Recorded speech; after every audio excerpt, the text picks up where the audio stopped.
কোনোভাবে বলা যাচ্ছে না। আপনারা নিশ্চয়ই জানেন যে কার্যক্রম নিষিদ্ধ হওয়া আওয়ামী লীগের যে কর্মসূচি, লকডাউন কর্মসূচি, সেই কর্মসূচিকে ঘিরেই কিন্তু সন্ধ্যার পর থেকেই বেশ খানিকটা উত্তপ্ত পরিবেশ বিরাজ করছে গোটা রাজধানী জুড়ে।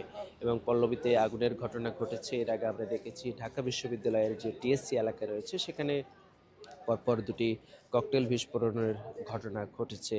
আমি যদি একটু আপনাদের দেখানোর চেষ্টা করি যে এই মুহূর্তে যে বাসটি রয়েছে সেই বাসটি কিন্তু আপনারা নিশ্চয়ই দেখতে পাচ্ছেন যে, এবং পুরো বাস কিন্তু একেবারেই পুড়ে গিয়েছে। আমি একটু আপনাদের আরও কাছে থেকে দেখানোর চেষ্টা করছি যে এই বাসটি মূলত সারাদিন তারা যাত্রী পরিবহন শেষে মূলত সন্ধ্যায় অথবা রাতের বেলা এটি কাজ শেষ হওয়ার পরে তারা এখানে বাসগুলো সারিবদ্ধভাবে রেখে দেন। নিশ্চয়ই আরও অনেকগুলো বাস পেছনে যারা অপেক্ষমান আছে সেগুলো আপনারা নিশ্চয়ই দেখতে পাচ্ছেন। ঠিক একইভাবে কিন্তু এই বাসটিও এখানে ছিল, এবং এখানে আমরা দু একজন যারা প্রত্যক্ষদর্শী আছে তাদের দু একজনের সঙ্গে একটু কথা বলবার চেষ্টা করব যে ঠিক কী কারণে এই ঘটনাটি কিভাবে ঘটেছে। এবং পুরো বাসটি কিন্তু পুড়ে গিয়েছে। আমরা এখানে একজন প্রত্যক্ষদর্শী কথা বলছি, কথা বলতে। এই তেলের দাম বৃদ্ধি হওয়ার পরে ক্যান্টনমেন্টের ভিতরে যে গাড়ি ঘোড়াগুলি চলে ম্যাক্সিমাম গাড়ি ঘোড়াগুলি এই মহাজনরা ক্ষতিগ্রস্ত। তারপর আমরা চেষ্টা করি যেহেতু ক্যান্টনমেন্টের ভিতর দিয়ে চলে, আমরা সেবামূলক প্রতিষ্ঠান, এটা অনেকগুলি স্কুল কলেজ কোচিং সেন্টার প্রত্যেকটা স্টুডেন্টরাই এই ফলাফলগুলি আমরা পেয়ে থাকি এবং নিয়ে থাকি।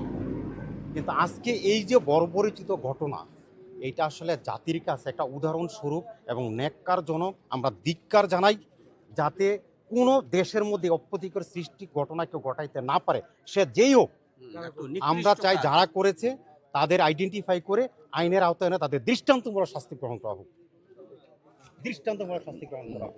এটা আমরা যারা এই সেনার সদস্যরা যারা এই ম্যানেজমেন্টটা পরিচালিত করতেছি, আমরা এদের পক্ষ থেকে এটা আমার জোরালো আবেদন এবং অনুরোধ, এটা যেই করে থাকে তাদের খুঁজে বের করে দৃষ্টান্তমূলক শাস্তি ব্যবস্থা। আমরা কথা শুনছিলাম এখানে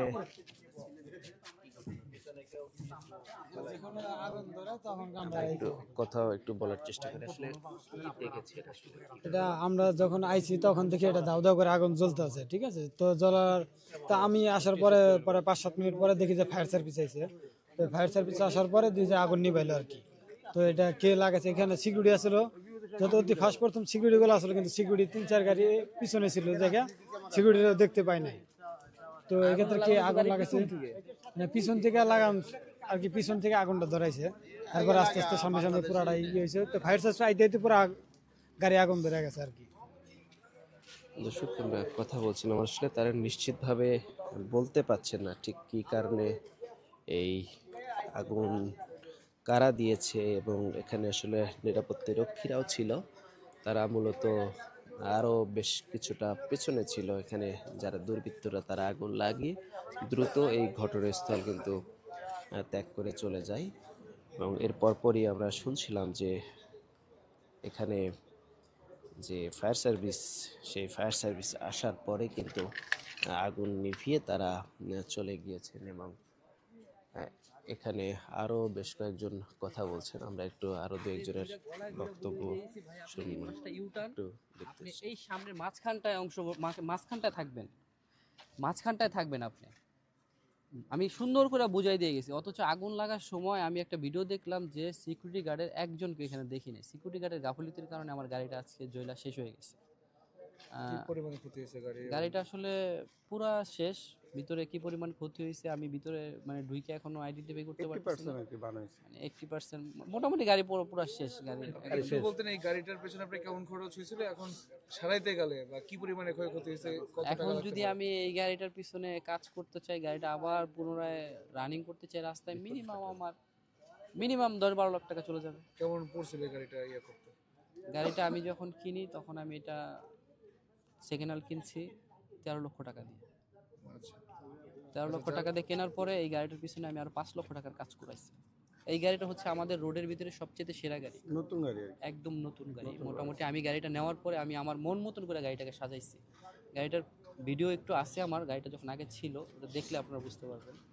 আমাদের এই রোডের মধ্যে এই গাড়িটা সবচেয়ে নতুন সুন্দর ভালো গাড়ি। যারা এমন করলো তাদের এখন কি চান?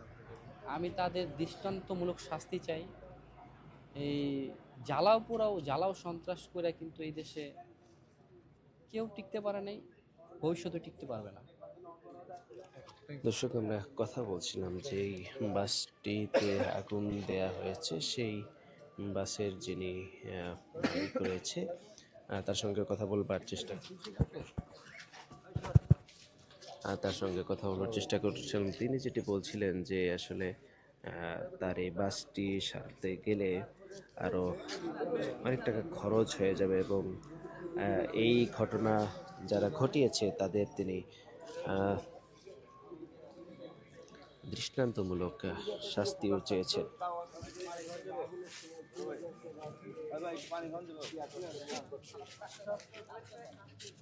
এবং দর্শক, আরেকটি বিষয় জানিয়ে রাখতে চাই আপনাদেরকে, যে এই ঘটনাটি কিন্তু রাত 12টার পরপরই এই ঘটনাটি ঘটেছে। এবং দর্শক, যেমনটি আপনাদের বলছিলাম যে পল্লবীর যে এই সাগুপ্তা এলাকায় একটি বাসে আগুনের যে ঘটনা, এই ঘটনাটি ঘটেছে এবং আগুনের ঘটনায় কিন্তু পুরো বাসটি পুড়ে গিয়েছে। আমি বেশ কিছুক্ষণ আগে অর্থাৎ 12টার পর থেকে রাজধানীর বিভিন্ন গুরুত্বপূর্ণ এলাকাগুলো ঘুরে এসেছি। রাস্তার যে বিভিন্ন মোড়গুলো রয়েছে গুরুত্বপূর্ণ, সেই জায়গাগুলোতে পুলিশের যে চেকপোস্ট সেটি বসানো হয়েছে। যাদেরকে সন্দেহভাজন মনে হচ্ছে সেই গাড়ি, মোটরসাইকেল এবং যানবাহন যেগুলো রয়েছে সেগুলো কিন্তু তল্লাশি চালানো হচ্ছে। একই সাথে আরেকটি বিষয় জানিয়ে রাখতে চাই যে নিষিদ্ধ হওয়া আওয়ামী লীগের যে আগামীকালের কর্মসূচি, সেই কর্মসূচিকে ঘিরে যেন কোনো ধরনের অপ্রীতিকর ঘটনা না ঘটে, সেই কারণে কিন্তু আমরা দেখেছি রাস্তার মনে মনে বিভিন্ন পুলিশ, র্যাবের এবং সেনাবাহিনীর টহল মোতায়েন করতে দেখেছি। এবং জনগুরুত্বপূর্ণ এবং বিশেষ গুরুত্বপূর্ণ জায়গাগুলোতে যান চলাচলের যে বাধ্যবাধকতা সেটিও আমরা লক্ষ্য করেছি। বিশেষ করে রাত 12টার পর থেকে যমুনা অর্থাৎ প্রধান উপদেষ্টার বাসভবনের আশপাশে কিন্তু মোটর সাইকেল প্রবেশ করতে দেয়া হয়নি। আমি বেশ কয়েকটি রাস্তা দিয়ে সেই দিক দিয়ে যাওয়ার চেষ্টা করেছিলাম। পুলিশের পক্ষ থেকে বলা হচ্ছে যে তাদের কাছে 12টার 5 কি 6 এরকম সময় তাদের কাছে একটি নির্দেশনা এসেছে যে মোটর সাইকেল সহ যে ছোট যান রয়েছে সেইগুলো কিন্তু প্রধান উপদেষ্টার যে বাসভবন রয়েছে সেই বাসভবন এলাকায় প্রবেশ করতে পারছে না। এবং বাংলা মোটর 0 পয়েন্ট এলাকাও ঘুরে এসেছি, মতিঝিল, ফকিরাপুর, নয়াপল্টন এই এলাকাগুলো ঘুরে বিজয় সরণি, মিরপুর 10, পল্লবী এই এলাকাগুলো কিন্তু বেশ কিছুক্ষণ আগে আমি ঘুরে এই পল্লবীর যে সাগুপ্তা সেই এলাকায় এসেছি। আমরা দেখেছি যে রাস্তার মোড়ে মোড়ে বিভিন্ন জায়গায় পুলিশের যে নিরাপত্তা বেষ্টনী সেটি বসানো হয়েছে, চেকপোস্ট বসানো হয়েছে এবং তারা যাদেরকে সন্দেহ করছেন সেই গাড়িগুলো তল্লাশি চালানো হচ্ছে। তো এই ছিল সার্বিক পরিস্থিতি। যদি এক কথাই বলতে চাই, এখন পর্যন্ত সন্ধ্যার পর থেকে দু একটি বিচ্ছিন্ন ঘটনা ছাড়া বড় কোনো ধরনের ঘটনা ঘটেনি। এর মধ্যে পল্লবীর যে সাগুপ্তায় যে একটি বাসে অগ্নিকাণ্ডের ঘটনা ঘটেছে, অন্যদিকে তেজগাঁয়ে একটি পরিত্যক্ত ট্রেনের বগিতে সংযোগের চেষ্টা হয়েছে এবং ঢাকা বিশ্ববিদ্যালয়ের টিএসসি এলাকায় 2টি ককটেলের বিস্ফোরণ ঘটেছে। এর বাইরে তেমন কোনো কিন্তু বড় কোনো দুর্ঘটনা এখন পর্যন্ত ঘটেনি। তো এই ছিল আমার কাছে সর্বশেষ। পরবর্তীতে আপনাদের সঙ্গে আবারও যুক্ত হব। সে পর্যন্ত থাকুন।